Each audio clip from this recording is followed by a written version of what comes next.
تو نازعات کا مطلب وہ فرشتے جو لوگ اندر والنازعات غرقن، وہ انسان کے جسم کے اندر ڈوب کے نکال کے لاتے ہیں۔ اللہ تعالیٰ اس موت کی سختی سے ہمیں بچائے، اس کا ذکر کیا گیا ہے۔ اس کے بعد اس کے اندر جو مضامین ہیں، قیامت اور آخرت کا اثبات ہے، اور منکرین کا انجام، برا انجام جو ہے اس کا ذکر کیا گیا۔ میں نے آپ کے سامنے یہ رکھ دی کہ والناشطات نشطا، یہ جو پہلی 14 آیات ہیں ان کے اندر اللہ سبحانہ و تعالیٰ نے ذکر کیا ہے اس بات کا کہ یہ ضرور ہوگی، فرشتے اس کے لیے مقرر ہیں، اور جس دن یہ ہوگی لوگوں کے دیدے پھٹ جائیں گے، ان کے دل ڈوب جائیں گے، اور جو لوگ انکار کریں گے وہ بڑے سخت خسارے میں پڑ جائیں گے۔ اس کے بعد اللہ سبحانہ وتعالیٰ نے فرعون کا ذکر اور موسیٰ علیہ السلام کی دعوت کا ذکر کیا ہے اس کے اندر، کہ فرعون نے انکار کیا تو تم بتاؤ وہ کہاں گیا۔ اے مکہ والے، اگر تم انکار کر رہے ہو فرعون کی طاقت کے مقابلے میں تمہاری طاقت کچھ بھی نہیں ہے، تو تمہارا بھی انجام وہی ہوگا۔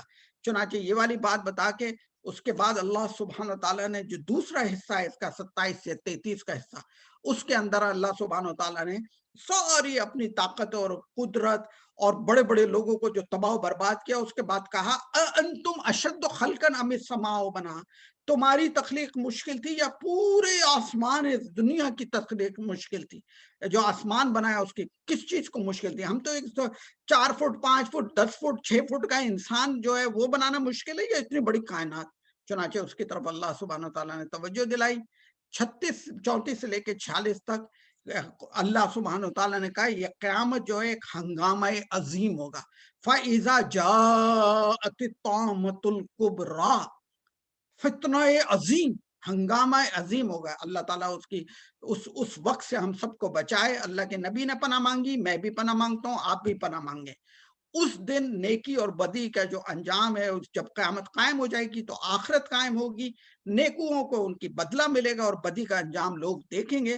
رسول اللہ صلی اللہ علیہ وسلم کو ہدایت دی گئی کہ آپ کا کام ہے کہ الی ربک منتہاہا، آپ سے یہ پوچھتے ہیں کب قیامت آئے گی، آپ چھوڑ دیں ان کو۔ فیما انت من ذکرہ، آپ کو کوئی ضرورت نہیں ہے کہ بتائیں کہ قیامت کب آئے گی، آپ اس کی صرف نشانیاں بتا دیں، یہ اللہ کو پتا ہے کہ کب آئے گی، اس کا علم اسی کے پاس ہے، بس آپ کو ہدایت دی۔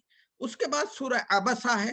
عبسہ کا مطلب ہے ترش روی اختیار کرنا، اور یہ خاص واقعے کے اوپر ہے، اس پہ نبی صلی اللہ علیہ وسلم کو خطاب کیا گیا ہے، لیکن اصل میں اس میں گرفت کی گئی ہے کفار قریش کے رویے کے اوپر اللہ کی طرف سے عتاب ہے ان آیات کے اندر، اور ان کو بتایا گیا ہے کہ جو گھمنڈ کرتے ہیں ان کا انجام کیا ہوگا۔ عبس وتولی ان جاءہ الاعمی، ابن مکتوم رضی اللہ تعالی عنہ نبی علیہ السلام سرداروں کے پاس بیٹھے تھے، اور انہوں نے آ کے پوچھا کہ نبی صلی اللہ علیہ وسلم مجھے اسلام اور کی تعلیم دیجئے، مجھے اسلام کے متعلق بتائیے۔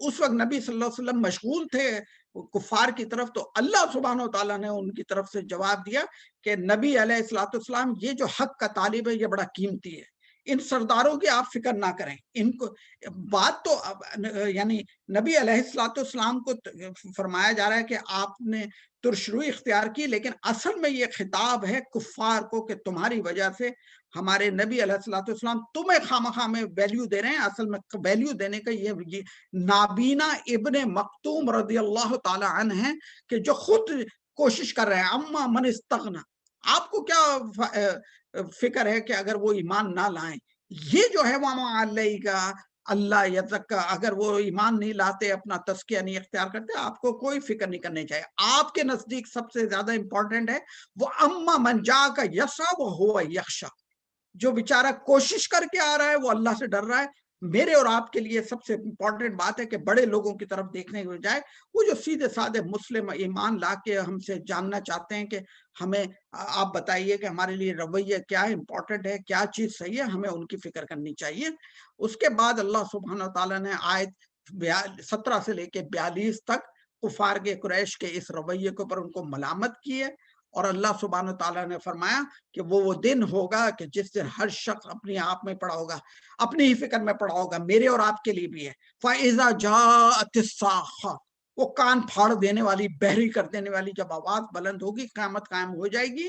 اس دن کے متعلق اللہ سبحانہ تعالیٰ نے فرمایا یوم یفر المرء من اخی، آدمی اپنے بھائی سے بھاگے گا، وہ ام ہی وہ ابی، ماں اور جو بیٹے ہیں اور بھائی ہیں اور بیٹیاں ہیں سب ایک دوسرے سے بھاگیں گے. وہ اتنا برا سخت ہوگا، ہر شخص اپنی نفس کی فکر میں لگا ہوا ہوگا. یہ آخرت وہ دن ہوگا. اس آخرت کے دن کے اندر کوشش کریں کہ میں اور میری اولاد، آپ اور ہم سب لوگ اکٹھے ہوں. اس کی تیاری کرنا چاہیے، وہاں الگ نہ ہو جائیں، ورنہ اس دن کوئی کسی کے کام نہیں آئے گا. بات یہ بتائی گئی، باپ کے اعمال بیٹے کو فائدہ نہیں دیں گے، بیٹی کے اعمال ماں کو فائدہ نہیں دیں گے. وہاں ہر شخص کو اپنی فکر پڑی ہوئی ہوگی. اس کے بعد جناب علی سورہ تکویر ہے. تکویر کا مطلب ہوتا ہے کویرت کا جو مطلب ہے کہ لپیٹی بھی گئی، یہ آسمان و زمین کو لپیٹ دینا ہے، اس کا ذکر کیا گیا. یہ سورہ ہے جس کے اندر سجدہ بھی ہے، تو چنانچہ آپ کو جہاں پہ سجدہ آئے گا وہاں پہ آپ سجدہ کیجئے گا. قیامت کی ہولناکیوں کا منظر پیش کیا گیا ہے اس کے اندر. اذا الشمس کوورت، اذا جب لپیٹ دیا جائے گا، اور پھر انسانوں کے اعمال پیش کر دیے جائیں گے. بِأَيِّ ذَنبٍ قُتِلَتْ، وہ زمین میں گاڑی ہوئی بچی سے پوچھا جائے گا کہ تجھے کس جرم کے اندر مارا گیا. یعنی مراد یہ ہے کہ دنیا کو نہیں پتا چلا کہ کہاں کس نے کس کو دبا دیا مار دیا، لیکن اللہ کو پتا ہے. اور اللہ جس مظلوم کو اٹھائیں گے اس سے پوچھیں گے کہ بتا کہ تجھ پر یہ ظلم کس نے کیا. علمت نفس ما احضرت، پھر اس دن ہر شخص بتا دے گا کہ جو اس کے اوپر گزری ہوگی. 1429 جبریل امین کی شان کے اندر ہیں. اور یہ فرمایا گیا کہ قرآن جو ہے یہ تو ایک نصیحت ہے، جس لمن شاء منکم ان یستقیم، جو راہ راست کا اختیار کرنا جائے اس کے لیے یہ ایک نصیحت ہے. اس کے بعد سورہ الانفطار ہے. انفطار کا مطلب فطر، فطر کا مطلب ہے پھاڑ دینا، جو بیج پھاڑ کے نکلتا ہے اس کو فطرہ کہتے ہیں. چنانچہ یہ قیامت کے متعلق ہے کہ اس دن پھٹنا، آخرت، رسالت، یہ اس کے مضامین ہیں. فرمایا اللہ سبحانہ وتعالیٰ نے اذا السماء انفطرت، جب وہ قیامت قائم ہو جائے گی، آسمان و زمین لپیٹ دیے جائیں گے، لوگوں کے سامنے اعمال پیش کر دیے جائیں گے. اس دن جو لوگ ما غرک بربک الکریم، جو یہ خیال کر کے بیٹھے ہوئے تھے اللہ رحیم ہے کریم ہے، وہ یہ بھول گئے تھے کہ اللہ عادل بھی ہے، اللہ قاہر بھی ہے.